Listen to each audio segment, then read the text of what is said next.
KPCC president advocate Sunny Joseph MLA മുൻ KPCC president advocate CV. പത്മരാജനെ സന്ദർശിച്ചു.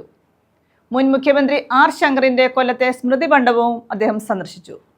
Congress working പ്രസിഡന്റുമാരും അദ്ദേഹത്തിനൊപ്പം ഉണ്ടായിരുന്നു. KPCC president advocate Sunny Joseph MLA മുൻ കെപിസിസി പ്രസിഡന്റ് അഡ്വക്കേറ്റ് സി.വി. പത്മരാജനെയും മുൻ മുഖ്യമന്ത്രി ആർ. ശങ്കറിന്റെ കൊല്ലത്തെ സ്മൃതി മണ്ഡപവും സന്ദർശിച്ചു. കോൺഗ്രസ് വർക്കിംഗ് പ്രസിഡന്റുമാരായ P C. Vishwanath MLA, A P. Anilkumar MLA, Shafi Parambil MP എന്നിവരും കൊല്ലത്തെ നേതാക്കളും അദ്ദേഹത്തോടൊപ്പം ഉണ്ടായിരുന്നു.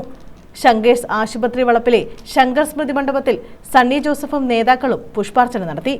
മഹാരഥന്മാരുടെ ഓർമ്മകൾ കോൺഗ്രസ് പാർട്ടിക്ക് കരുത്തുപകരുമെന്നും അവരുടെ പ്രചോദനം ഉൾക്കൊണ്ടാകും ഇനിയുള്ള പ്രവർത്തനമെന്നും സണ്ണി ജോസഫ് പറഞ്ഞു.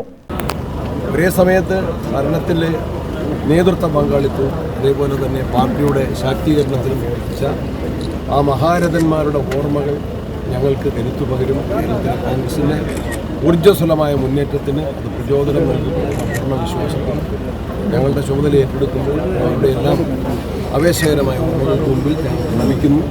അത് ഞങ്ങളെ കൂടുതൽ കരുത്തുറ്റതാക്കും എന്ന പൂർണ്ണ വിശ്വാസം. ശങ്കർ അത്തരത്തിൽ വേറെ തലയെടുപ്പുള്ള ശിരസ് നമിക്കുന്നു.